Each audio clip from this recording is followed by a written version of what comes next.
ನುಡಿಗಟ್ಟನ್ನ ವಚನವನ್ನು ತೆಗೆದುಕೊಂಡು ಇವತ್ತಿನ ಪ್ರವಚನದಲ್ಲಿ ಪ್ರವೇಶ ಮಾಡೋಣ. ಮಾತಿನಿಂ ನಗೆನುಡಿ, ಮಾತಿನಿಂ ಹೊಗೆಬಲಿ, ಮಾತಿನಿಂ ಸರ್ವ ಸಂಪದವು, ಜಗಕ್ಕೆ ಮಾತೆ ಮಾಣಿಕ್ಯವು ಸರ್ವಜ್ಞ. ಮಾತು ಬಹಳ ಭಯಾನಕ. ಇದನ್ನ ಮಾತೆ ಮಾಣಿಕ್ಯ ಅಂತ ಕೂಡ ಅಂದ್ರು. ಮಾತು ಮನಿ ಕೆಡಿಸ್ತಂತ, ಇಲ್ಲ ಮುಲ್ಯಾಕ ಕುಂತು ಮಾತು ನಮ್ಮ ಪುರಾಣ ಕೆಡಿಸಾಕೈತಿ. ಮಾತ ಮನಿ ಕೆಡಿಸ್ತಂತ, ತೂತ್ ಗಡಿಗೆ ಒಲಿ ಕೆಡಿಸ್ತಂತ ಅಂತ ಹೇಳಿ ನೀವೆಲ್ಲ ಜನಪದರು ಹೇಳ್ತೀರಿ. ಮಾತಿನಿಂ ನಗೆ ನುಡಿ, ಮಾತಾಡ್ತಾ ಮಾತಾಡ್ತಾ ನಗಬಹುದು, ಒಳ್ಳೆಯ ಸರಳ ನುಡಿಗಳನ್ನ ನುಡಿಬಹುದು. ಮಾತಿನಿಂ ಹಗಬಲಿ, ಮಾತಾಡ್ತಾ ಮಾತಾಡ್ತಾನೆ ಜಗಳ ತಕ್ಕೊಂಡು ಏನೆಲ್ಲ ಆಗ್ಬೋದು. ಅದಕ್ಕೆ ಬಸವಾದಿಗಳು ಹೇಳಿದ್ರು, ನುಡಿದರೆ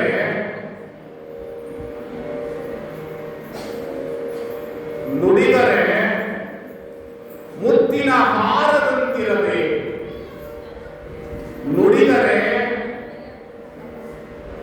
ಮಾಣಿಕ್ಯದ ದೀಪ್ತಿಯಂತಿರಬೇಕು, ನುಡಿದರೆ ಸ್ಫಟಿಕದ ಸಲಾಕೆಯಂತಿರಬೇಕು, ನುಡಿದರೆ ಲಿಂಗ ಮೆಚ್ಚಿ ಅಹುದಹುದೆನಬೇಕು, ನುಡಿಯೊಳಗಾನು ನಡೆಯದಿದ್ದರೆ ಮೆಚ್ಚ ನಮ್ಮ ಕೂಡಲ ಸಂಗಮ ದೇವ.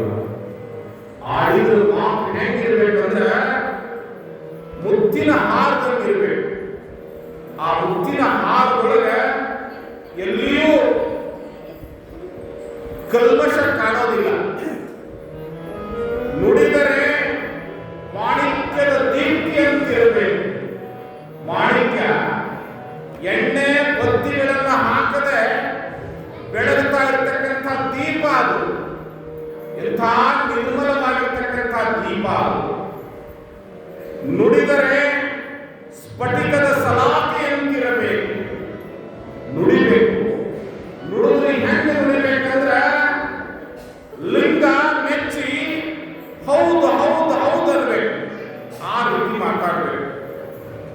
ಒಂದು ವೇಳೆ ಕೂಡಲ ಸಂಘ ನಾನು ನುಡಿದಂತೆ ನಡೆಯದೇ ಹೋದರೆ, ನುಡಿಯೊಳಗಾನು ನಡೆಯದಿದ್ದರೆ ಮೆಚ್ಚ ನಮ್ಮ ಕೂಡಲ ಸಂಘ ದೇವ. ಕೂಡಲ ಸಂಘ ನೀವು ಮೆಚ್ಚುವುದಿಲ್ಲ.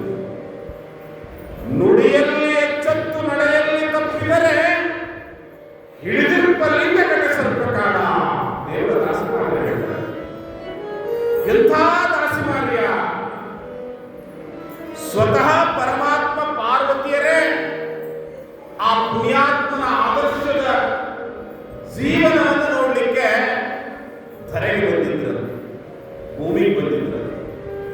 ಅಂತಹ ಪರಮ ಪವಿತ್ರವಾಗಿರ್ತಕ್ಕಂಥ ಜೀವನವನ್ನ ನಡೆಸಿರ್ತಕ್ಕಂಥ ಶರಣ ಪರಂಪರೆಯ ನಾಡಿನ ಹೆಮ್ಮೆಯ ಮಕ್ಕಳು ನಾವೆಲ್ಲ, ಸಾಮಾನ್ಯರಲ್ಲ ನಾವು.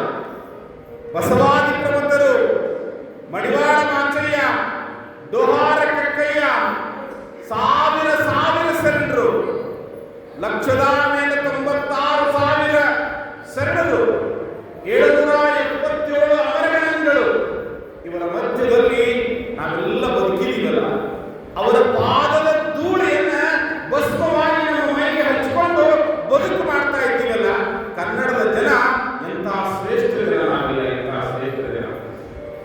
ಮಾತು ಮಾತು ಮುತ್ತಿನ ಹಾಗೆ ಇರಬೇಕು.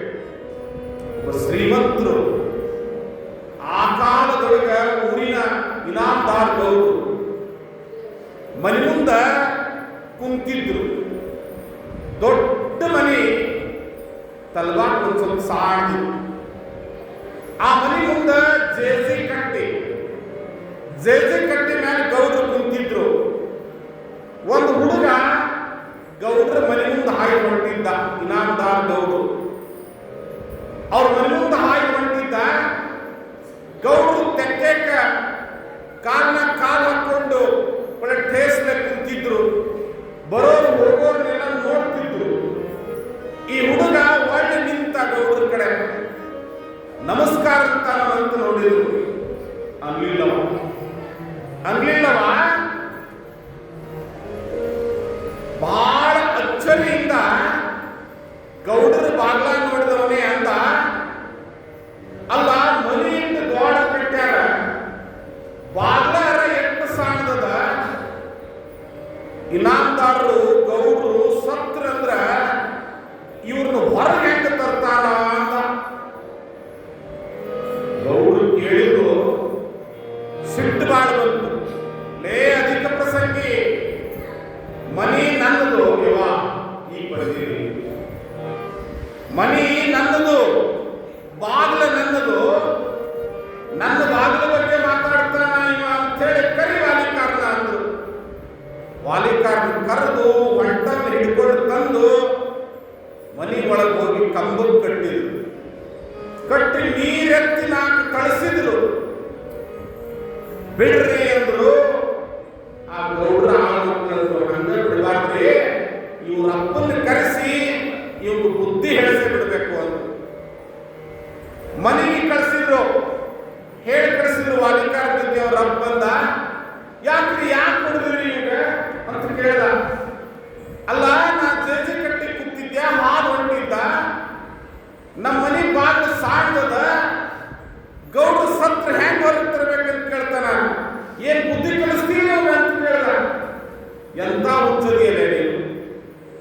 ಅಲ್ಲ, ಗೌಡ್ರು ಸತ್ರ ಹೊರಗೆ ತರಾಕ ಬಾಗಿಲು ಸಾಯ್ದಾದ್ರೆ ಅವ್ರ ಮನೆಗೆ ಕುಡುಗೋಲಿಲ್ಲ, ಅವ್ರ ಮನೆಗೆ ಚಾಕು ಇಲ್ಲ, ಹತ್ತಾರಿಲ್ಲ, ಸಣ್ಣಗೆ ಕಡದು ಗುಡ್ಡೆ ತಿಳ್ಕೊಂಡು ಬರ್ತಾರಪ್ಪ. ನಿನಗ್ಯಾಕೆ ತಿಳಿತಿ ಅವರಪ್ಪ ಗೌಡರು ಈ ಮಗ ಮುಗಿತ ಆಗಿರುತ್ತದ. ನನ್ನ ಮಗ ಇವ ಕಟ್ರಿ, ಇವನು ಕಂಬತ್ತಲ್ಲ, ಅವನು ಕಂಬಕ್ಕೆ ಕಟ್ಟಿ ನೀರೆತ್ತಿ ಚಲೋತ್ತಿಗೆ ಕಳಿಸಿದ್ರು. ಅವರಪ್ಪ ಗೋವಿಂದ. ಇವರಿಬ್ಬರು ಪೈಕಿ ಒಬ್ಬದಾನ್ರಿ. ಈ ಮೊದಲು ಬೇದವನು ಮುತ್ಯ, ಇಂದ್ರಾಗಡಿಸೆ ಬೇದವನು ಆತ್ಮದಾನ, ಅವನು ಕರ್ಕೊಂಡು ಬಂದರ ಬುದ್ಧಿ ಹೇಳಿಸ್ಬೇಕ್ರಿ ಮನಿ ಯಜಮಾನವ. ಅವನು ಕರೆಯಕ್ಕೆ ಹೋದ್ರು. ಹೋಗಿ ಕರ್ಕೊಂಡು ಬಂದ್ರು. ಯಾಕ್ರಿ, ಏನಾಗ್ಯದ ವಾರ್ತಾ ಅಂತ ಕೇಳ್ದ. ಹಿಂಗಾಗ್ಯದ ಅಂತೆಲ್ಲ ಹೇಳಿದ್ರು. ಹೇಳಿದಾಗ ಅವ ಅಂದ, ಎಷ್ಟರ ಹುಚ್ಚರದಿರೋ ನೀವು, ಗೌಡ್ರ ಬಗ್ಗೆ ಎಷ್ಟರ ಕಾಳಜಿ ಮಾಡ್ತೀರಿ ನೀವು. ಈ ವರ್ಷ 400 ಚೀಲ ತೊಗರಿ ಬೆಳೆದಾರ. ಅವ್ರಿಗೆ ತೊಗರಿ ಕಟ್ಟಿಗೆ ಬಣಗಿ ಹೊಟ್ಟಂಗೆ ಕೊಟ್ಟಾರ. ಸತ್ರ ಅವರು ಹೊರಗರ ಯಾಕೆ ಹೋಗ್ತಾರೆ? ನಡು ಮನ್ಯಾಗ ಚಲೋತ್ತಾಗ ತೊಗರಿ ಕಟ್ಟಿಗೆ ಹಾಕಿ ದಗ ದಗ ದಗ ದಗ ಹಚ್ಚಿ ಸುಟ್ಟು ಬಿಡ್ತಾರ ಅವ್ರನ್ನ ಅಂದ. ಗೌಡ್ರಂದ್ರು, ಇವ್ರು ಕಟ್ಟಕ್ಕೆ ಹೋಗ್ಬೇಡ್ರಿ, ಇವ್ರು ಇಬ್ಬರನ್ನು ಬಿಟ್ಬಿಡ್ರಿ, ಸಾಕು, ಇವ್ರ ಅಪ್ಪಮ್ಮ ಮನ್ಯಾಗ ಇನ್ನಂದ್ರೆ ಕರೆಕ್ಟ್ ಹೋಗ್ಬೇಡ್ರಿ, ನಾನು ಏನೇನು ಮಾಡ್ತಾರೆ ಹೇಳಕ್ಕಾಗಲ್ಲ. ಹಂಗೆ ಮಾತು ಆಡುವಂಥ ಮಾತುಗಳಿದಾವಲ್ಲ, ಅವುಗಳನ್ನು ಮಕ್ಕಳಿಗೆ ಕಲಿಸ್ಬೇಕು. ಒಬ್ಬ ತಾಯಿ, ನಮ್ಮ ಬಿಜಾಪುರ ಜಿಲ್ಲಾ ತಾಯಿ ಮಗನಿಗೆ ಮಾತು ಕಲಿಸಿದ್ರು. ಬಹಳ ಬಡತನದೊಳಗೆ ಬೆಳೆದಿದ್ರು. ಯಪ್ಪ, ಮುಂಜಾನೆ ಎದ್ದು ಕೂಡ ಯಾರನ್ನ ಬೆಟ್ಟ ನುಡಿದರೆ ಮುತ್ತಿನ ಹಾರದಂತಿರದೆ, ಯಾರನ್ನ ಬೆಟ್ಟ ಆದ್ರೆ ನಮಸ್ಕಾರ ಅಂತ ಹೇಳಬೇಕು. ನಿಂತಿದ್ದು ಹಿರಿಯರು ಯಾರಾದರೂ ಭೇಟಿ ಆದ್ರೆ ಅವರಿಗೆ ನಮಸ್ಕಾರಗಳನ್ನು ಹೇಳಬೇಕು. ನಮಸ್ಕಾರ ಹೇಳುವಂತಹ ಪದ್ಧತಿ ಈ ಬಹಳ ಬದಲಾಗಿದೆ. ಬಹಳ ಜನ ಗುಡ್ ಮಾರ್ನಿಂಗ್ ಹೇಳ್ತಾರೆ, ಗುಡ್ ಈವ್ನಿಂಗ್ ಹೇಳ್ತಾರೆ. ಈ ಗುಡ್ ಮಾರ್ನಿಂಗ್, ಗುಡ್ ಈವ್ನಿಂಗ್ ಸಾವಿರ ಸಲ ಹೇಳಿದ್ರು ಒಂದೇ ಒಂದು ನಮಸ್ಕಾರಕ್ಕೆ